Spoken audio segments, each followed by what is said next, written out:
Welcome to Habs tonight. My name is Damen. I'm here with Marco and JD, and we're going to go over some trending topics now. And today we're going to go over trade deadline options, and we'd like to wish you a happy new year. So we'd like you to hit that like button and subscribe. So today, since we're getting every day that comes, we're going to get closer to the trade deadline. We're going to explore some possible trade options in Montreal, as there's a lot of guys with expiring contracts at the end of the season, and would like your takes, and we're going to discuss who could be traded and what could come in return. All right. So, I mean, to start things off, I think one of our potential highest candidates for potentially someone who could be shipped off at the deadline is Ben Sherrod. There's a lot of teams who have been interested, including the Florida Panthers. I think someone like him would fit really nicely on a team that's contending for playoffs or just a team that needs defensive depth in general. So maybe even the Edmonton Oilers, Vancouver Canucks, Washington Capitals, any of those guys could be candidates. And there have been multiple reports. And just looking at the way he's been playing this past season, there are some people who think he'd be going for a first round pick. So I want to give your thoughts also, JD, to see whether you think Shra is a viable candidate for someone who could be parting at the deadline. And if so, what you think his value could be rounded at. Yeah, absolutely. Here's what's happening this year. Make no mistake, it's not a usual year, right? The value of the past trades in previous years has a potential of being completely out of whack. And here's the reason why the teams have been struggling with revenue over the last 2 years now. The playoffs revenue, when they don't pay the players, is huge for some of those owners now. So if you have a team that's on the bubble of making the playoffs, they may make a push, while in the past they may not. So that brings more teams in. It creates a market. Therefore, it brings more competition to try to get a guy, and then the offers start escalating in cases like that, right? So I believe a guy like Ben Chirot is one of the top guys who will be in demand for the trade deadline. The playoffs that he's had last year, we've all seen how much of a monster he was. Dominic Ducharme called him one of his four Clydesdales, remember? So I think that the demand on him will be huge. Elliot Friedman, a month or two ago, advanced that it would be a first round pick. In my opinion, I think they can get at least that, but they could also get a conditional pick in the event they re-sign him, depending how far they go in the playoffs. So let's say if they make it to the third round, the Habs get a second round pick as well, or something like that. I could see that happening. Agreed. And I also think it also has to do with what teams are really desperate for that need. So, like you mentioned, I think we all think that Sherrod could go for first. But if there's a team who's really desperate for that position, maybe they could throw in a little bit more too. What do you think, Damon? I completely agree. The thing is with Sherrod is that the key is to keep him healthy, and also we could easily start a bidding war with him because he's on a reasonable contract for a playoff 10-year defenseman. He's someone who played a key role in the upset of Pittsburgh in 2020. I remembered Jeff O'Neill said it would be easy sweep for Pittsburgh. And Ben Sherratt was just a monster that series. Even though we sold a lot of pieces, Ben Sherratt really stepped up in that run and even in this run as well in 2021. So I definitely see Ben Sherratt fetching a first round pick for a rental team. And also, I do think we should retain about 50% of the salary because of the flat cap. And that could easily increase the price for him. And also, like, there's still more pieces that I could easily see being traded. Like, I could see maybe a team being interested in Brett Kulak, Chris Weidman, Matthew Perreault, or Cedric Paquette, because since those guys don't make as much money as I believe they're worth. Like I do think Kulak will definitely get a raise in his next contract, but I don't know it'll be in Montreal because we have a lot of good defensemen down the left side. We got Jordan Harris to sign, and he plays for Northeastern, and he's having a solid year down there. We've also got Caden Goalie, Alex Romanov, who are also on the left side, Matthias Norlander, who can play both, and we also got Jaden Struble. So I unfortunately don't see Kulak coming back, but I can easily see Kulak being traded. Yeah, I don't think his value will be necessarily as high as someone like Schwartz, obviously, but I do think they would make for good depth pieces on a lot of teams. And I think Kulak could easily go for a second round pick too. So yeah, I definitely could see him being shipped as well. I agree with you there, Damon. What about you, JD? I think between Kulak and Weidman, those two, teams are looking. Playoffs teams are always looking for depth on defense, right? If there's an injury, those guys can step up. They're definitely third pairing players, but we've seen a guy like Kulak step into the top four when needed, right? And so I think veteran players like that, with experience, who have their own sets of skills, they're both good skaters. I think that they will be in demand for sure, and I think Montreal will get something. What they'll get, I don't know if teams will go as high as a second round pick. It's possible. As I mentioned, it's not a usual year. If the Canadians can get a second round pick for one of those guys or for both of those guys, then the better for them. They could also be packaged, right? So there could be another trade, and then you add a guy like that. So I don't know. There's definitely possibilities, but I doubt that they'll be playing past March 21st for Montreal. Yeah. I agree. Also, something that happened that I could see happening more this deadline is something that happened with David Savard last deadline when Columbus traded him.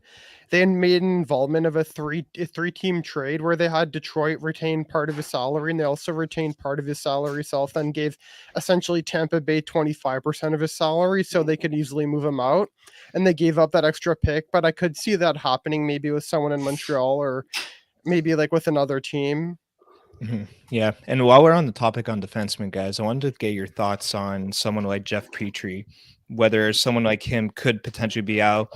I don't know about trade deadline in March, but maybe in the offseason if the Habs want to move him. I want to get your thoughts on whether or not you see him sticking with us for next season. For next season, it's a question mark. I think any of the players that you see with contract left, with years left of their contract, it's very difficult to move during the season. So for that reason, I think that most of those moves would be made in the offseason. We're talking Gallagher, Price, Petry, and Toffoli even. Those guys, they have years left to their contract. They've been in a rumor mill already. If there are moves like that, it's there. For one thing, there's more teams that will be able to afford them because everybody has room under a cap at that point, and the cap goes up just $1 million, but it goes up anyway. And also it's just easier to fit them in because you can move pieces easier. I have my doubts that Petry will be back. I hope that he's back, to be honest with you, because I don't think Montreal. It was a perfect storm against them this year. He's having a bad season, but I do believe that he's better than he's shown, and that it's just an off year for him. I hope that they keep him because right-handed defensemen who can skate, who can shoot, who can put up 40 points, they're not everywhere in the NHL. Agreed.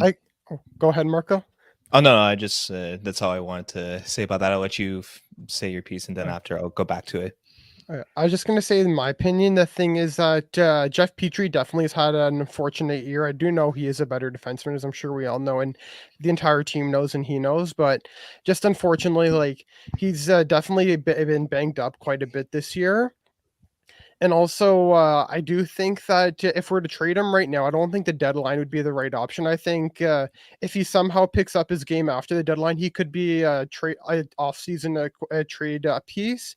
But the other thing I truly believe with Jeff Petry is that next season, I do think he could start out with us and play more of a veteran role with our defenseman. And then if we choose to go the rebuild route, which I'm not afraid of, I personally am open to the idea. I think he could be easily someone we ship out if he playing well and teams are willing to take him on, which I do think there will be because right-handed defensemen come at a premium in the league. Yeah, for sure. And I think you're spot on, JD, when you say that this season's kind of been the perfect storm against Jeff Petry, because we all know he's better than what he's shown this season. And especially given the fact that he's a right-handed defenseman, like we mentioned, they're really there's not many in the league. They're very rare to come across. And he does also have that leadership factor too, as being an alternate captain. He could be a vet. If we do decide towards to go the rebuild/reset route, we are going to need some older guys to step up to kind of lead the younger generation. So Petry could be a viable candidate for that as well. If he does Jeff, end up, sorry. Go ahead. No, go ahead. No, go ahead. Dale mentioned that. I remember watching a show before we got on, the three of us, before we joined the team. I remember Dale talking about Jeff Petry and his struggles, and he was mentioning the short break the tough season, first of all, that they've had, playing 27 games in 43 days, and then having those playoffs and making it all the way to the Stanley Cup Finals, playing hurt. Remember that he broke a finger, or he broke two Yeah. fingers. Yeah. And then he's played through that, and then after that, the short break. They had a month break, and then they had to start working out in order to get to training camp at normal time. Fatigue was a factor in the case of Petry, but Chantal Machabee also mentioned at the start of the season that he had been playing hurt all season before finally getting off. Right. I there's When we talk about perfect storm, Shea Weber was playing first pair. Okay, there's been some discussions amongst the fan base saying that Petry was the true number one. I don't believe it. The coaching staff was using Weber and Chirot against the top lines. They were playing them against the toughest opposition. This freed up Jeff Petry on the second pair, having a little bit more secondary opposition. And don't forget, he's been missing his defense partner. He had a career year with Joel Edmondson last year. Edmonton hasn't played this year. So when we Yeah. talk about the perfect storm against Petry, this is what I mean. For sure. I mean, he doesn't even have, like you said, his partner in crime next to him. So, like, one, he's got all the pressure to himself now because he was on that second line pairing. I think Weber and Sherrod shut down a lot of defenses of the league. They took a lot of pressure off Petry's line, and he doesn't even have his partner that he's used to playing with next season. So, this season was really kind of an improvisation for him. It was a real test. And I mean, sometimes things don't go your way, which is kind of what we saw this season. But I think we do all believe that Jeff could step it up, and he is better in this. And I think that next season could be a potential bounce back spot for him. If he does end up getting traded, though, I do see the biggest kind of landing spot, in my personal opinion, and I want to see get your opinions on that after, potentially the Edmonton Oilers, where he originally came from. I think that maybe they saw what he did after last season and they saw, oh, maybe we made a mistake sending him out in the first place. And maybe now they see him with the type of season he's having, maybe they could get him at a potential discount. So obviously I'd love to see Jeff stay in Montreal, but if he does get shipped out, I do think Edmonton could be the top landing spot for him.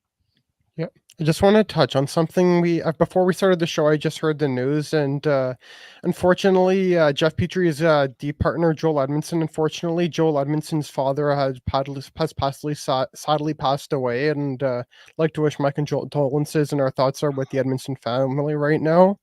Yeah, rest in peace. Absolutely. Yeah. And you brought this up just before, JD, but did you guys want to talk at all about the news? Since we are talking about news with the Habs organization, we all know the hiring of Chantal Machabee as the new, Machabee, sorry. Yeah, I wanted to get you guys' thoughts about that. I personally think that she has we all know she has a lot of experience. I think she worked over 30 years with RDS, and she grew up watching Habs and all that. The Habs are a big part of her life. So honestly, I think this is a very unanimous move that everyone was very easy to get behind, and I'm very excited to see this. I think that this is a good move on their part, and I want to get your thoughts about that, guys. Go ahead, Damen. Okay, I'm pretty happy about it. Like, I've heard a lot of good things about her, and also I heard Francois Gagnon say that everyone at RDS is happy for her. Like, and also the other thing is that I've heard some of the RDS analysts say that they'd give her a hug right now, but they can't because COVID's around. So yeah, they're all really happy about for her, and I'm happy that we have her as well. But also, we're including more diversity with the team, and she's very, very experienced in communication. So I'm really Yeah. happy for her, and I can't wait to see what she does. When was the last time that the Canadians made an announcement that was so unanimous? I haven't read anyone or seen anyone or heard anyone being negative about this hiring. I think she's very capable. She's well loved. She's always been well liked by the public and by her peers. When you think about it, when the Canadians had some special announcements, when they had some one-on-one interviews, for the most part, we know how controlling the Canadians have been since Baumgartner, right? And then Pierre Gauthier, and then Marc Bergevin. They've been controlling the media quite a bit. But when there was a news that needed to be announced, a one-on-one, have a heart-to-heart interview, Chantal Machabee was usually the one that was handpicked by the organization. because she is human. She has a good heart. And just Jonathan Drouin, his story recently when he came out, originally it was supposed to be only RDS and Chantal Machabee that was doing the interview. Then TVA Sport screamed, obviously, and then Renaud Lavoie, they delayed it a week to give a chance to Renaud Lavoie to also interview Jonathan Drouin. Remember that whole story. So Chantal is well respected. I think it's a great hire. I just hope that fans and media don't have their expectations too high as to how much, because she promised transparency, right? So I just hope that they don't have their hopes too high, that they'll start thinking that they'll get scoops from inside, because that's not going to happen, about injuries or personal lives and stuff like that. It's not going to happen. Agreed. Yeah, and like you said, she's someone who's very well respected in the industry and with the Habs organization, and she's very good at what she does, and she'll be transparent with the population. So I think this is a great hire for their part for sure. And while we're on the topic of organizational structure and hiring, I want to get you guys' opinions as well as who you guys think, now that the GM list has been narrowed down by the Canadians, who you guys see near the top, and what kind of surprises potentially you saw from some guys getting cut. Yeah. I'm looking forward to seeing who gets it, because I'm pretty comfortable with any of the guys. Like, I personally wanted Danny Briere, because Danny Briere has worked in the hockey world for quite a while. Like, was the assistant. I don't remember if he wasn't the assistant, but he was actually the a consultant to the GM in Philadelphia during 2016-17. He's worked in the ECHL as the VP of Hockey Ops GM, assistant GM. He's kind of done it all at the ECHL level. And I believe with Gordon's experience, I believe he'll learn a lot more just at the NHL level. And then he could easily build off that. And yeah, I just think like he's definitely someone who's primed to be a Habs GM, and also he's a former player, and he's someone who was only in the Habs uniform for 1 year, but that was a very memorable year, and I won't forget about the playoff run that happened. And he was line mates with Dale Weiss and Brandon Prust. That line absolutely pissed off Boston, which makes me happy. For sure. I wish I had my Briere jersey behind me now to show. But yeah, I was very excited when he came to Montreal, and obviously he was a fan favorite for a lot of guys. His 1 year, I wish it would have been more than 1 year, but we're very happy to have him in our organization at one point. And yeah, like you said, he's got some experience already under his belt in management. So who knows? Maybe this could be a good test for him, and for him to come back to his hometown, it could be a very interesting move. My top two candidates aren't on the list anymore. My number one candidate actually was Kent Hughes, and I liked what this guy brought to the table, but we don't hear about him. It seems like he's not in the running. I don't know if he told the organization that he wasn't interested. He's pretty high up in as a player's agent, and he's making pretty good money. So I'm not sure that the pressure of being the GM in Montreal is necessarily what he wants. And the other guy is Madden Jr., and we know the situation in Anaheim.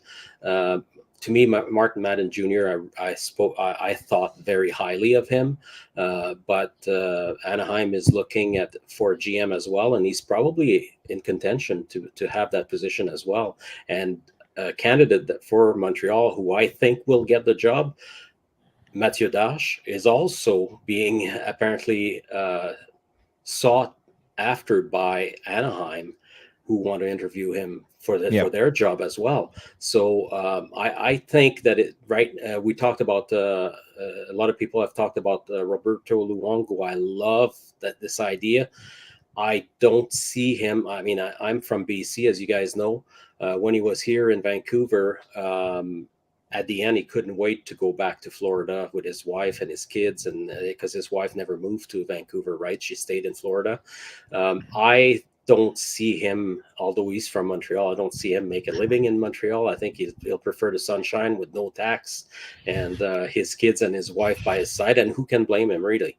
So to me, it's between Dash and Briere. I don't even want to talk about Patrick Roy. He's the people's choice, I should say, or the media choice, because he would feed the media with all kinds of material, I should say. Yeah. And he would give Chantal Machabee headaches, I would say. Yeah. So, but I think it's between Dash and Briere, and personally, I think Mathieu Dash working with Tampa Bay with Brisebois for a couple of Mhm. years now, I think he's going to be the one who will get the nod. Yeah, I think Roy was obviously the most exciting choice, the most slash controversial option for GM, but I don't really know if it's what's the organization, if it's in their best interest right now, or if it's what we want to see. I do think, like you mentioned, Daniel Bria, Mathieu Darche, those guys. I think right now they're also on my top two. I also had Marman Jr. very highly because of the great job he did in Anaheim with their draft prospects. You look at them now; they have arguably one of the best draft prospects in the league with the likes of Jamie Drysdale, Trevor Zegras, Mason McTavish, who we saw had a crazy World Juniors before they got abruptly ended. But no, and that's definitely especially given the direction Gordon wants to go with the Habs right now. Draft prospects and the retention of those players and player development is definitely up on the highest needs for the organization. So that's why I was very high on someone like that. And I thought maybe if it wasn't GM, it'd be someone to replace Trevor Timmons. But apparently, yeah, the news is that he does want to stick around in Anaheim, and I don't blame him. He did a fantastic job building up that organization. And yeah, I did also hear those rumors about Mathieu Darche and how he's kind of like in between Montreal and Anaheim as well. But worst case, if we do lose him to Anaheim, we do have some other good candidates like we talked about just now. I agree. I just want to touch on Patrick Waugh for a second. Like, my thing with Patrick Waugh is I do think he'd be a good GM in my opinion, but I find he's very emotional, as I'm sure we all know. But Oh yeah, yeah, as I'm sure we remember the iconic fight between him and Bruce Boudreau where he moved over the bench divider. yeah. Like, just imagine him in the press box. Like, I could easily see him having no problem running over to the other GM's press box if he's upset. Like, Oh yeah, Patrick I'm Waugh, sure. like, go ahead. No, I was just gonna say I'm sure you'd see him in the NHL news every week or the highlights of the week, some sort of things. It's never a dull moment with Patrick.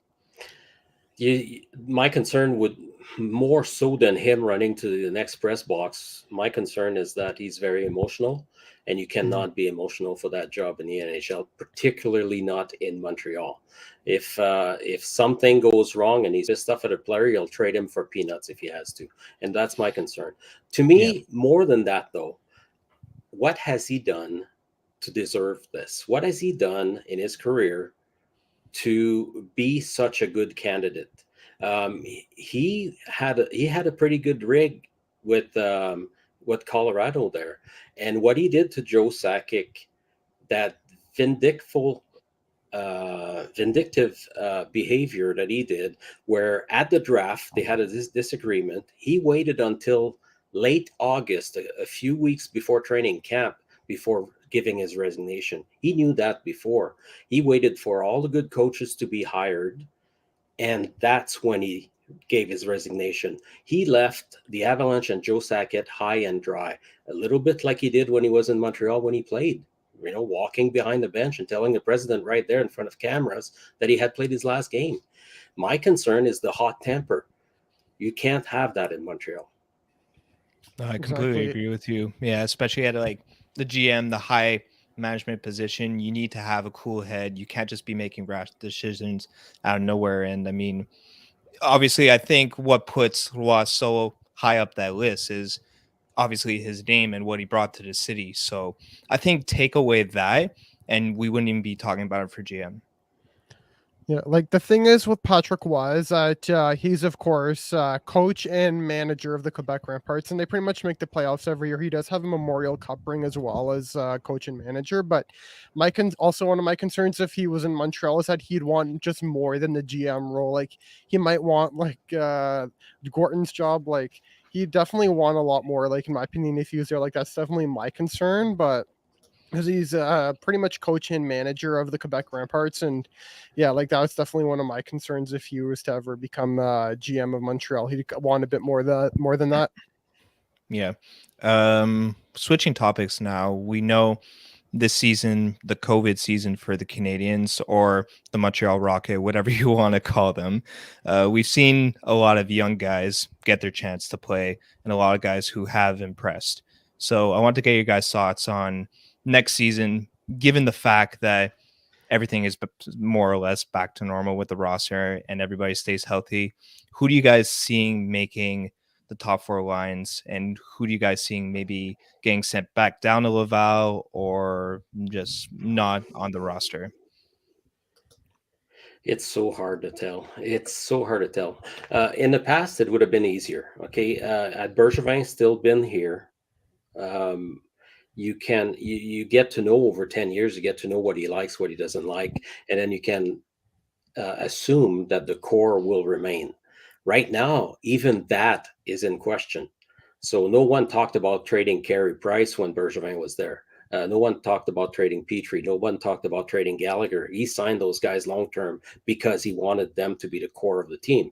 So now with a new GM, with a new hockey ops VP, and a new GM, who are going to be their guys. Plus, not only that, remember that Bergevin was very close to his players, were very close to those players in particular, those leaders. Yep. So, will they want to stick around? Damen talked about a rebuild earlier. I personally don't think that we need a rebuild. I think just a reset would work. But either way, will those players want to stick around for a rebuild or a reset? And that's a big question. And Gordon will have to sit with them, and he probably has already, to find out what their future is and what they'd like to do, and give them, exchange with them what his thoughts were, and see where they want to be.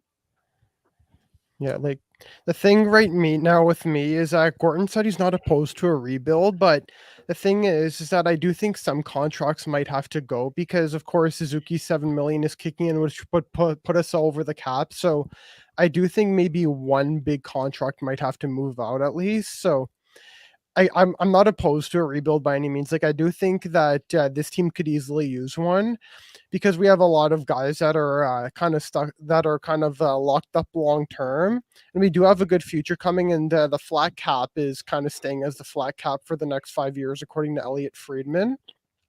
So I do think we could easily sort of retool and even retain salary, even if we wanted to. Like I could easily see like. As much as it pains me to say, and he's my favorite player, like I could easily see like maybe Carey Price going to cup contender if we end up going with a rebuild. But first, if I was Gordon, like I'd sit down with him and say, like, if we're gonna do a rebuild, like, would you want to stick around or do you want to go chase your cup? Because we'll be willing to work out that deal for you.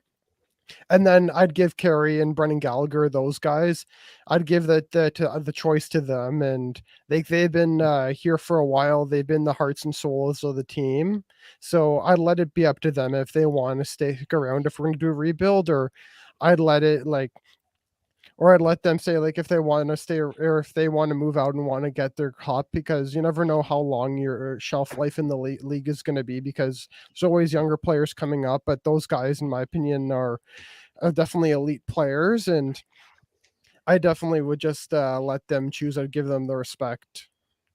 Yeah, I think it really depends on, like you said, JD, where this organization is headed, what Gordon wants, what Gordon and company wants to do. I mean, we don't even have a GM yet, so it's very hard to tell right now. Right now, we're just kind of going with the flow and doing what we can do to survive. But if this team does commit to for a full rebuild, and like keep in mind, Carey Price is the heart and soul of this team, this organization. He is our franchise player. He is everything to us. So if we part ways with him, I think that will be the indication whether or not we are committing to this full rebuild. And I think that's very hard for a lot of our fans to kind of even think about. And it's very hard for the organization, especially because Carey Price, I mean, do we even have to talk about how good he is? He's arguably top 2 in the league with Vasilevsky. He's the heart and soul of the team. So it's very hard when you talk about that. But I do agree with you, Damon, when we say that some big contracts will need to get moved in order to make spots for others. And even if we don't commit to a full rebuild and we just kind of reset a few pieces, I do think that we do have the roster where we have a lot of solid pieces like Suzuki, Drouin, and Foley, Anderson, Hoffman, Dvorak. Like we don't necessarily, in my opinion, need to fully start from scratch. I think we have a lot of good pieces, and keep in mind a lot of us may be overreacting because of the type of season we've been having, but we haven't even had a full team to play with, and we haven't seen. Well, we don't have our captain, first of all. We don't have a lot of key players like Edmondson, who hasn't even played a game for us. Allen hasn't been fully healthy. So, I mean, it's very hard for us to say right now, but I do think we have the pieces to kind of switch out a few pieces and reset a bit. But we have seen a lot of good things from the youngsters already. I think, in my opinion, the ones who stood out the most were Jesse Yolonen, who has played very good for us. I think Michael Pizzetta too. He's been trying to make a statement on team for a while. I mean, you see him trying to fight Reeves. I mean, no one really does that. And even in the game against Florida, like he was kind of going for the Gordie Howe hat trick too. He had a fight early in the first period, and he tried scoring a cross crease goal between his own legs. So I mean, it takes a lot of goal, and I think that he would be a player who would benefit us, especially on like a fourth line type of grinder role. He does give you that energy that you need and that intensity that every team kind of needs. And I mean, not a lot of guys have the confidence to do what he does or the willingness to do what he does. And I was very impressed from what we saw. And this season has also given us the opportunity to take a look at our young defensemen and our depth there. I think Romanov's really come out of his shell. He's shown us what kind of defenseman he could be. And I love the game that he plays. It's given the opportunity for Norlinder and Clegg to show us what he could do. And I'm very excited about that. And I mean, we still have Goalie coming up too to the team. So I think the Habs are all right where they are. You know what I like? You talk about Pizzetta, and I have to go back on him because I like that type of player. I've always been a fan of that type of players. I mean, even in the '70s, I watched the glory years of the '70s. Chris Nyland was one of my favorite players, right? So I like those agitators. I like the guys that will drop the gloves to help their teammates or to defend their teammates. And I like the guys that play with energy. Mario Tremblay as a player was amazing that way. Pizzetta is that type of player. You know who he reminds me of a little bit? At first, I started thinking Ryan White, except that he knows how to fight a little bit more than Ryan White. But I got thinking this guy could develop into our very own Dale Weiss type player, where the guy can score about 14 goals a season and be a good teammate, a good team player, and help defend his teammates if someone takes liberties and get under people's skin. He reminds me of that a little bit. If I may, I'd like to go back a little bit on that rebuild a little bit, and Marco, you were mentioning here that we're not sure what they'll be doing. The reason why I think that it's not necessary to go through a rebuild is because don't forget the reset of 2018 with Marc Bergevin. Since then, we've drafted 45 players. We have 11 more picks coming up at the upcoming draft, not counting the picks that we'll get for those UFAs that are coming up, like Sherratt and those guys, right? Kulak. Mm-hmm. That's a lot of. Don't forget that we can't have more than 50 players under contract at a time. Those are all within the same year range here. We're talking from 2018 to today, right? So there's a lot of quality in there. You talked about the loan end, but there's a lot of players that are still in college or still in Europe that are or in the CHL that are burning their league right now. There's two. There's Joshua Roy in the queue right now. He's one of the top scorers in the queue. It doesn't mean this doesn't always translate to success in the NHL, but there's still guys that you have to keep a close eye on, and you'll have to give a contract to. So with that in mind, I don't think a full rebuild is necessary for that reason. Because if you start a full rebuild, you already have a bunch of pieces coming in. So you can add more, yes, but you got to be careful how many you bring. You can't go all out like Ottawa did because they didn't have a farm system at that point. So that's what I want to warn about. And that's why I'm saying that a full rebuild is not necessary. We have some guys that are starting to show. Paling, you mentioned Romanov, but Paling also has shown a lot of good things. We got a guy like Caulfield. We see now that he's not quite NHL ready. I would have liked, had the Canadians been healthy, for him to be sent for a few months anyway in the AHL. It's not going to happen because they're not healthy. But this guy will be good, though. Okay, don't give up on this guy. And then those young guys, are starting to come up slowly. They will take the place of those veterans, but you need to field the team next year because they're not all ready for the NHL.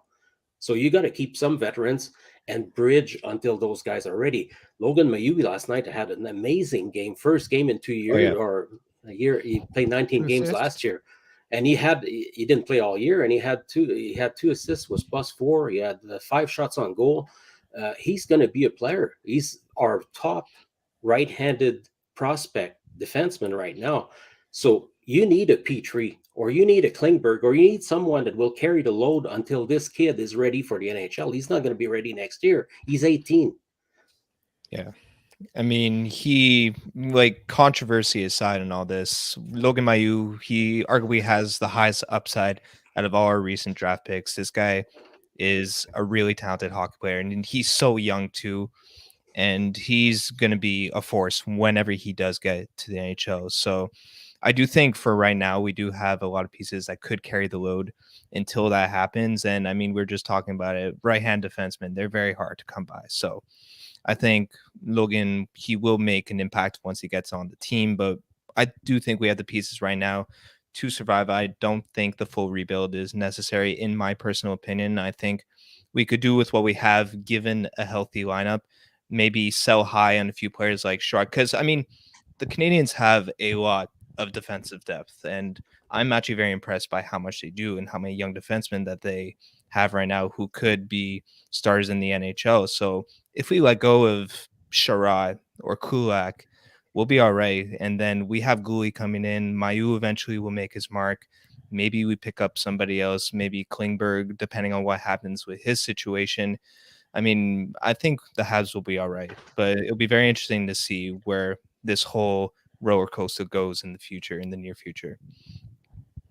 Agreed. Like we definitely have a bright future, in my opinion, and it's definitely going to be fun to see what Gorton does. And also, one thing I wanted to touch on is an interesting mock trade that Elliot Friedman and Jeff Merrick sort of made/reported could easily be in the works. So as I'm sure we know, Jake Allen is for sure an NHL starter goalie. He's very Agreed. starter capable. And St. Louis he was for a few years, but when he got there, like it was mainly him and Elliott kind of splitting the net time.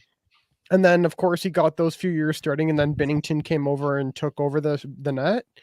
And apparently the interesting mock trade that he reported, which I do think this is interesting, and I do think this will really benefit both sides. He said that Edmonton could look into trading for Allen and Lehkonen, which I do think that would be good for them because they've had a depth issues, Edmonton, at least right now with their bottom lines. And I think Lehkonen can be a good bottom six guy, especially for the playoffs, because Lehkonen is truly a playoff performer, and I don't think enough people will give him credit. Like he scored 2 goals against the Rangers in that series when he was only a rookie. When it came to bubble play against Pittsburgh, he scored the winner of that series, and then last playoffs, as I'm sure we know, he did a good job of keeping the top line players along with Noah and Gallagher in their own zone, and he scored the winner in the Vegas series to send Montreal to the Cup Finals, which is the goal of a lifetime, at least for Marco and I. Maybe not for you, JD, because you've lived through the glory years, but This is the closest thing we have to the glory years. It was last year. Yeah. We'll eventually experience them. You never know. Hopefully, fingers crossed. Yeah. And I do think that would be a good acquisition for Edmonton in exchange. From what I understand, we would potentially receive Mikko Koskinen. I know he has a hefty contract, but it's coming up to an end this year. And then we'd also receive, the sounds too good to be true, and or Xavier Bourgault and a first-round pick. Like I could see maybe it just being one of the two between the first-round pick or Bourgault. But to me, it kind of sounds to be good to be true. But as a Habs fan, I'd love it. To me personally, I don't think the Habs really need Koskinen. I mean, if you get rid of Allen, I mean, sure, maybe you can have a backup piece, but I think we've seen this season that we're fine with Montembeault or Primo. Like, especially Montembeault, I've been really impressed with personally this season, and I think he could carry the load as a backup. But the pieces that excite me the most about that mock scenario would be the first round pick and Xavier, because that's really what the Habs need right now, especially if they're going to do small reset pieces. I mean, Xavier is a very young prospect who has a lot of upside, and you have the first round pick, which is very valuable, especially given the direction that the Habs want to go in the near future. So I think Allen definitely is worth, at the minimum, those two pieces, because like you said, mentioned Damen, I do believe he's also an NHL starter, and he, when healthy, he's like amazing. He could really hold the load for any team, and I do believe that Allen right now is better than both Edmonton's options. I mean, Mike Smith's good, but let's be honest, he can't really stay healthy, and I think it's safe to say that Koskinen can hold the load on that team. So it would be a mutually beneficial trade if this even does happen. I mean, we're just looking at rumors right now and potential mock scenarios, but I definitely think Allen is worth at the minimum those two pieces, and that's what I'm most excited about in that potential scenario. I think the reason, Marco, why Elliot put Koskinen in there is for salary cap reason. He's 4.5 million, right? And so Edmonton is tight to the cap, just like Montreal is. So salary coming out has to be equal to salary coming in, and so you have to take a contract. What I like about that, though, is that after this year, past this year, his contract is happens, right? You don't keep him anyway. Um, I am not a fan of trading Jake Allen. And the reason being is how many years have we been searching for a good backup for Carey Price? So we're struggling to find a good backup. Finally, Bergevin finds one, signs him at rebate because remember that he was making 4.35, I believe, and he signed for 2.8 now. Yeah. Yep. So for 2 years, he's got a year left to his contract. I think we can use Jake Allen. Whether they trade Price or not, I think we can use Allen. If they trade Price, imagine a tandem next year of Primo has shown some great things, or Montembeault is around. So then you can have a tandem of Allen with Primo, and you give maybe I don't know 50 games to Allen and 30 some odd to Primo just to bring him up slowly, and then the year after that during that season, then you see if Primo is ready or not, right? I can't see that trade, and I fully agree with both of you that the first and Borgo is way too much. I think. Yeah, I mean, I think for sure if the Habs do, and I don't even want to picture this, get rid of Price, I think Allen needs to be your starter 100%. And like you said, JD, it's the Habs in past seasons pre-Allen, they did drop a lot of games where he didn't play because we never really had that viable backup that we could rely on. And we did get him at a discount. And I remember when we first signed Allen, I was like, okay, this is exactly what we need, someone who could hold the fort when Price isn't healthy. So, I mean, I would personally like to see him stay with the team too, especially like if we need a solid backup no matter what, but especially if Price goes, he will be our starter. I do think that Allen has very high value and that could be potentially utilized, but I think that's a question of whether or not we fully trust Primo slash Montembeault to carry the fort and whether or not they would bring the same sort of upside that Allen would, which I personally think is no. So I think it's just a question of confidence in our backups that we've seen this season and what the Habs have for goaltender plans in the near future. I agree. Like even in past, like at least in my lifetime, I've always witnessed Carey Price as the starter for my lifetime. But like we've pretty much gone through backups. Like we went through Yaroslav Halak. He was good, but unfortunately we had to be traded. And then we of course had Alex Ald, Peter Budaj. Then we also had Dustin Tokarski, Mike Condon. Then we also had Al Montoya, Antiniemi, Keith Kincaid, and now Allen. Like it's been so many backups in my lifetime watching Price as a starter. Yeah, And you brought us. so few could do the job. Budai is probably the best of the ones you named. Niemi, when he first got here, did a pretty decent job, but then the year after shut to bed. I'm sorry about the expression, but he was just god awful. Kincaid, what an experience that was, right? He was good with his little emojis, but aside from that, he was better at that than stopping pucks, right? Yeah, I agree. I think right now we kind of hit the jackpot for backup goalies with Allen, and I think it'd be very important for them to keep him in the near future. Damon, you brought up some great memories right there when bringing up Halak. I remember as a kid seeing him on all the stop signs around my block. That was something, and I know that Shane and Drew, they did an episode yesterday, Flashback Friday, involving our boy Halak, and they want to take this moment to say, if you guys are enjoying everything here at Habs tonight, please hit subscribe, smash that like button. We appreciate all the new followers we got. We appreciate you, the old followers, just all the support. You guys have been excellent with us, and us being all new parts of the team. We are very appreciative of everything here. We love to bring you guys content. So yeah, if you guys are enjoying the show just like we are, subscribe, smash that like button. is there anything else that you guys want to mention, or do you think we've kind of wrapped everything so far? I think so. I Go I ahead, can JD. say that I got my merchandise today. This is Oh the yeah, T-shirt I was really looking forward to getting. Actually, I really like that design, the old yeah, style T-shirt. So you're looking we're good, wearing JD. our merchandise. So go to our website at habstonight.net and go shopping. I mean, it's worth it. It's well priced. The sizing, I can tell you right now, the sizing is true. So if you buy a large or an XL, it's the right size. So go ahead and order. I mean, help us help you and present you even more shows. Yeah, I Thank agree. I'm in love with this merch. It fits so well on me, so incredibly comfortable. I mean, they're just so incredibly stylish too. Both of you guys look so good with your merch on, and it's a great way to support our show. So yeah, Yeah. We we got all lots invite of you different guys. things as well.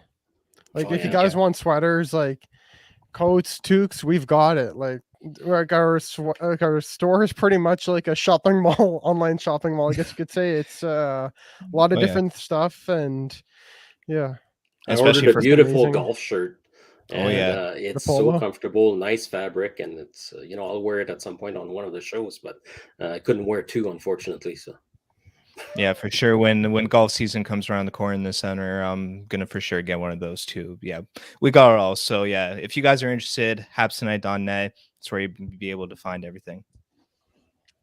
So yeah, Thank you. everything. Did you guys want to add anything, or do you think we've covered everything for I today's think show? we've covered everything.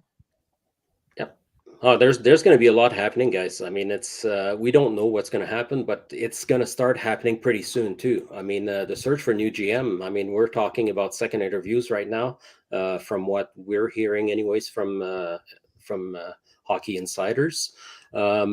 And so an announcement could be coming up within the next few days, within the next week or so.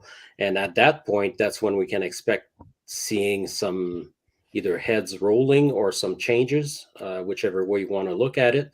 But it's going to be a very exciting time. Hang on to your hats because it will be going fast and furious, and it should be exciting. We won't be happy about all the moves that will be happening. Guarantee that the love affair with Gorton and whoever is named GM will not be 100% behind the fan base. I promise you that. It never is. You'll have people who will love them. You'll have some who will hate them, but I guarantee you that there will be action. Yeah, agreed. I think these next few weeks will really give us an idea of where this team's going in the near future. We will get so many mixed opinions. It's always like this, no matter what happens in Montreal. I'm excited for the ride, and I'm sure everyone else is just excited to see some sort of clarity of what's going to be going on. It's going to be an interesting time, so hold on to your hats, like JD said, your Habs Tonight hats, I should mention. Remember, habstonight.net. Anyways, it's Marco here along with JD and Damen. Hope you guys enjoy the show. Hit that subscribe button, smash that like button, and hope you guys have a good rest of the evening. Thanks for tuning Ciao. in, everyone.